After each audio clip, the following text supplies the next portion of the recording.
Good morning. Praise the Lord. ઈશ્વરનો આભાર માનતા આવો ફરીને એકવાર પ્રભુનું વચન અને મનન દ્વારા આજના દિવસની પણ શરૂઆત કરીએ.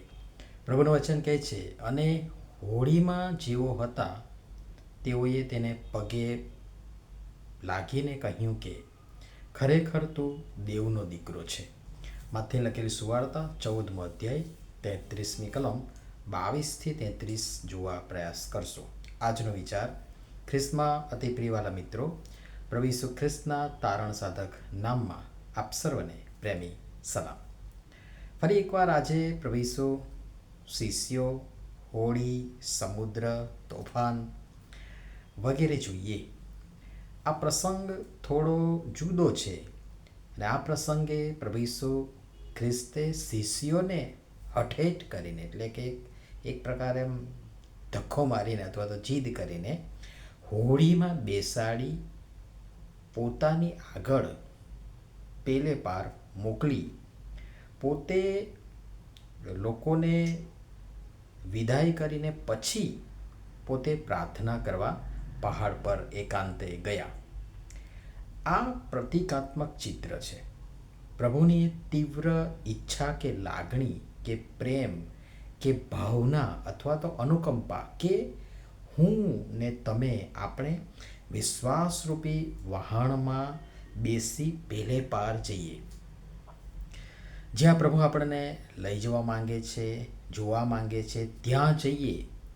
અને એ જ પ્રેમ થકી તેમણે આપણને મંડળીમાં સ્થાપિત કર્યા અને આપણને વિશ્વાસરૂપી વહાણમાં બેસાડી વિદાય કરીને તેઓ બાપને જમણે હાથે આપણ સર્વને માટે મધ્યસ્થી તેઓ કરી રહ્યા છે કે આપણે સર્વ તે પાર પહોંચીએ.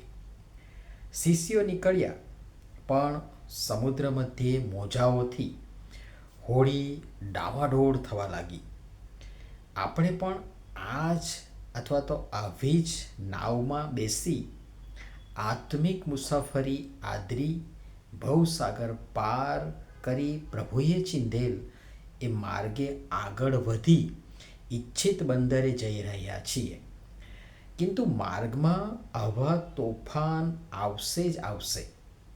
મોજા ઉછળશે, છેક ડૂબી જતા હોય એમ લાગશે. પણ જેમ રાતના ચોથા પહોરે, જે પ્રસંગમાં જે આ આખો જે પેરેગ્રાફ છે એમાં લખ્યું છે કે રાતના ચોથા પહોરે, જેમ રાતના ચોથા પહોરે જ્યારે કોઈ ન આવે એવા સમયે ને શિષ્યોની આ વિષમ, આકરી ને અઘરી પરિસ્થિતિમાં પ્રભુ ઈસુ ખ્રિસ્ત તેમની પાસે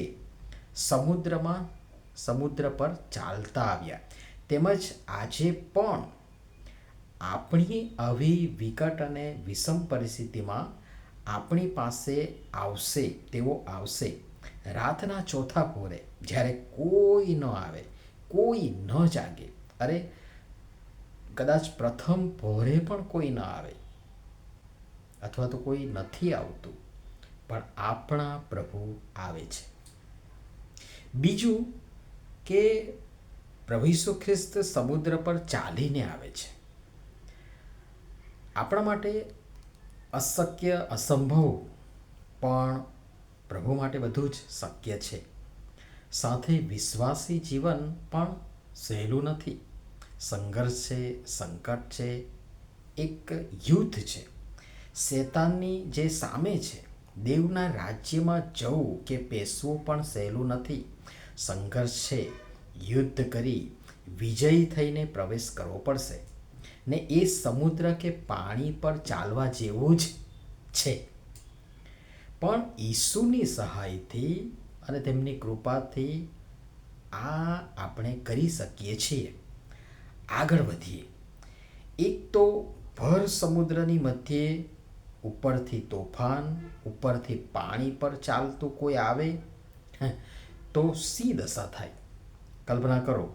એ તો આપણે વાંચ્યું છે, સાંભળ્યું છે અને જાણીએ છીએ એટલે કહીએ છીએ કે એ તો પ્રભુ છે. પણ આપણા શિષ્યો થોડા જાણતા હતા ને બીધા અને ગભરાયા. બાપરે, એ તો કોઈ ભૂત છે. એટલી બીક કે જેને સર્વસ્વ પર અધિકાર છે એ ઈસુને પણ તેઓ ઓળખી ના શક્યા. ઘણીવાર હળાહળીમાં આપણે પણ પ્રભુના બચાવના, તારણના, ઉદ્ધારના પ્રયત્નને, માર્ગોને, માધ્યમોને અને સ્વયં પ્રભુને આપણે ઓળખી શકતા નથી. ઈસુએ કહેવું પડ્યું કે હિંમત રાખો, એ તો હું છું.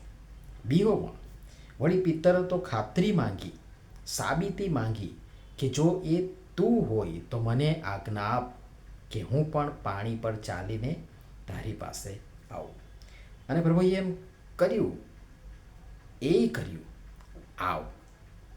આ પાણી પર ચાલવાનું જે અશક્ય છે, અસંભવ છે, એમ વિશ્વાસી આત્મિક યાત્રા કરી દેવના રાજ્યમાં જવું પણ એટલું સહેલું નથી. પણ પ્રભુ આપણને આમંત્રણ આપે છે, આવ. વિશ્વાસ કરી, ભરોસો મૂકી, યાહોમ કરી કૂદી પડો, ઝુકાવો ને પ્રભુની સહાયથી તમે, હું, આપણે પણ એ કરી શકીશું. પણ પિત્તરની દ્રષ્ટિ પ્રભુ પર રહી ત્યાં સુધી એ ચાલ્યો. જેવી દ્રષ્ટિ હટી કે તરત પવન ને ઉછળતા મોજા જોઈ એ ડૂબવા લાગ્યો. એ પિત્તર કે જે જન્મજાત માછીમાર, એ ડૂબે જ નહીં, છતાં એ ડૂબવા લાગ્યો. પેઢીઓથી જન્મજાત વિશ્વાસી હોવાથી કંઈ થતું નથી. વ્યક્તિગત વિશ્વાસ અને પ્રભુની સહાયથી સ્વપ્રયત્ન પણ જરૂરી છે. શક્ય છે, શક્યતાઓ છે જ કે એવા સમયો, સંજોગો, પરિસ્થિતિ ને પ્રસંગો આપણને ડૂબાડી દે એમ લાગે.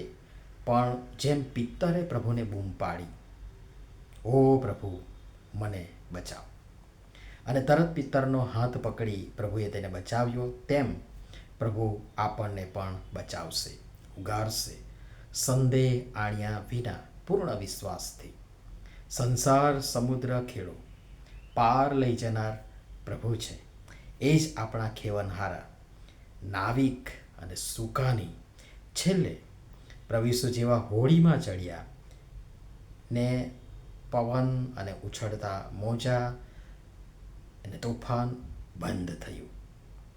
આપણી વિશ્વાસ યાત્રામાં, જીવન વિશ્વાસ રૂપી હોડીમાં પ્રભુ ઈસુને લો, તમામ તોફાન શાંત થશે. અને થશે તો પણ એનો સામનો કરવા પ્રભુ આપણી સહાય તથા મદદ કરશે. અને જ્યારે એમ થશે ત્યારે આ વિશ્વાસની યાત્રામાં, એ હોડીમાં, આ મુસાફરીમાં જેઓ આપણી સાથે છે, જેઓ આપણા સંપર્કમાં આવશે, તેઓ તમામ પણ દેવનો મહિમા આપણા વ્યક્તિગત, કૌટુંબિક, આત્મિક, સામાજિક અને જાહેર અને મંડળીના જીવનમાં જોશે. અને ત્યારે તેઓ પણ પગે પડીને કહેશે, ખરેખર તું દેવનો દીકરો છે. પ્રભુ આ સમજવા આપણ સર્વની સહાય તથા મદદ કરો. નમીએ પ્રાર્થના કરીએ. પ્રેમાળ પિતા, અફાટ સમુદ્રના પાણીની જેમ સંસાર સાગર માનવ મહેરામણની વચ્ચે અમારા વિશ્વાસરૂપી વહાણમાં આવી અમારી આસપાસ ઉઠતા અને ડરાવતા તોફાનોને શાંત કરી અમને પાર લઈ જાઓ. કૃપા કરી અમારી સૌની તમે સહાય તથા મદદ કરો. પ્રભુ ઈસુના નામમાં આમેન. ધન્યવાદ.